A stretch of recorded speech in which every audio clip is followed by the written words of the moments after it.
I know some of you might be thinking that players and coaches don't tank, and to some extent, that's true. But the thing is, tanking is actually done by the front office. They make decisions that can affect the team's performance, like selling good players or sitting useful ones. Take the Houston Rockets, for example. Their players are trying their best, but they're just young and the team's not well built. It's not their fault that the team's not performing well, it's on the front office. And then we have the San Antonio Spurs. Now, they are absolutely tanking. They traded away their best player for picks. Expectations for them heading into the 2022-23 season were not particularly high. The Spurs made a big trade, sending off their best player, all-star point guard DeJounte Murray, to the Atlanta Hawks for Danilo Gallinari, 3 first-round picks, and a pick swap. That's a pretty steep price to pay, especially for a team that didn't seem to have a lot of room to improve. And to make matters worse, they replaced him with 3 19-year-olds. Now, don't get me wrong, I'm all for young talent and building for the future. But when you're trading away your best player and replacing him with untested rookies, that's usually a sign that a rebuild is coming.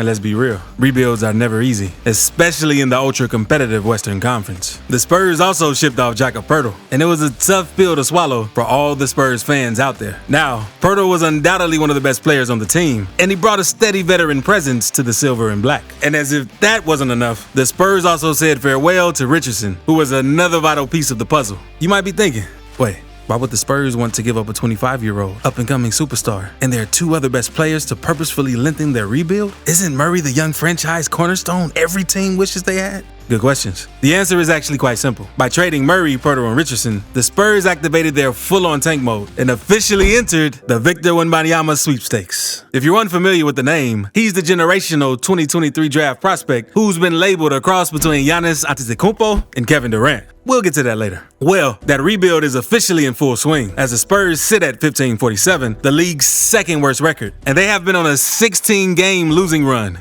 Yeah, you heard it right. They are 1-16 in the last 17 games. This takes me back to the time when the Timberwolves were on full tank mode as they were rebuilding. The Spurs are making a run at the Minnesota Timberwolves' futility. And if you're a fan of the tank, you know that those vintage Wolves tanking seasons were pretty legendary. 2010, 123 to end season. 2011, 0-15 to end season. 2012, 113 to end season. 2015, 0-12 to end season. That's a nice 263 record when fighting for the most number of ping pong balls. The Spurs currently have 20 games left, and that means more losing is coming if they are to achieve their end goal. Now, I know it's tough to watch as a fan. No one likes to see their team get beat up on every night. But here's the thing, this could actually be a good thing in the long run. There is a silver lining to this dark cloud. Now, to our guy. You know it, and I know it. This year's draft is going to be a big one, with a potential game-changing player at the top. We're talking about Victor Wembanyama. We're talking about some serious generational talent here. The draft gurus and NBA scouts have been raving about him, and for good reason. The San Antonio Spurs have got their eyes set on the prize, and they're hoping to rekindle that 1997 magic by landing this potential franchise changer. This dude is an absolute monster on the defensive end, and it's no surprise that he's been talked about as the #1 overall pick. Have you seen this guy play? He's got some serious defensive skills and intuition that is just out of this world. What really sets him apart, though, is his ability to guard 2 guards at once. Yeah.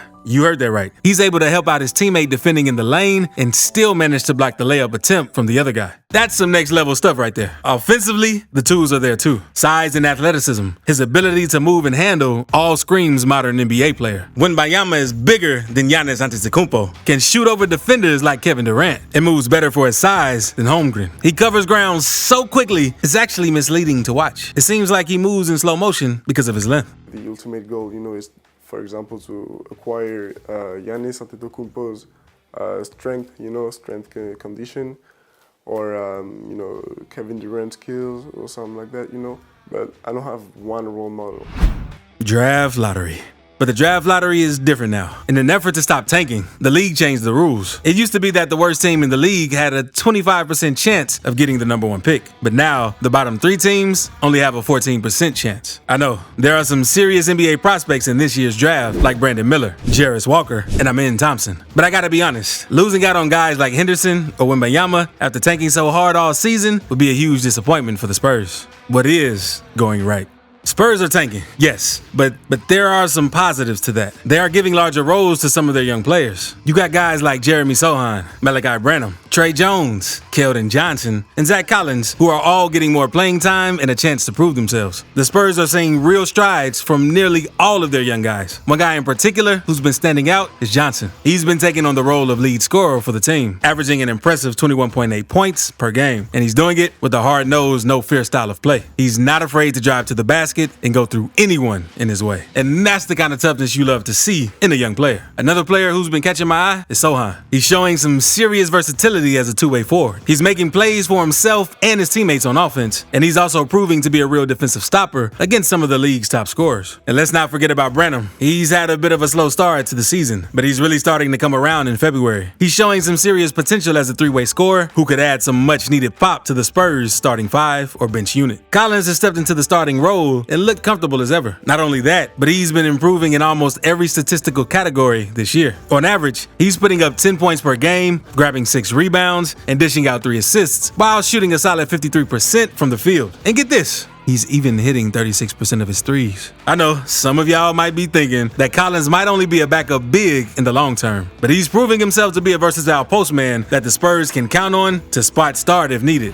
It's tough to see your favorite team go through a rebuild, but sometimes it's necessary. And in this case, the Spurs made some moves that are going to set them up for success in the future. With their trades, they managed to grab a 2024 first-round pick from the Raptors. That's huge. First-round picks are valuable assets, and the fact that they got one from a team like the Raptors is impressive. They also got 7 second-round picks from the Heat, Pelicans, and Raptors. That's a lot of picks to work with, and it gives the Spurs a lot of flexibility moving forward. Trading key contributors is never easy, but it's necessary to get a shot at a franchise-transforming player. Also, look at the biggest trades in the NBA over the past 5 years. Draft picks rule everything around here, and stockpiling on them now is such a bad idea. So all in all, the Spurs made some tough moves, but it's going to pay off in the long run. It's always hard to say goodbye to players you love, but sometimes you gotta do what you gotta do. And in this case, the Spurs did what they had to do to set themselves up for success. Of the Spurs, Pistons, Rockets, and Hornets, the Spurs are by far the most trustworthy in terms of developing young players and just being competent. Now, imagine pairing Wembanyama with the Spurs roster. That would be one heck of a team right off the bat. I really like the fit of Vassell, Johnson, Sohan, and Wembanyama.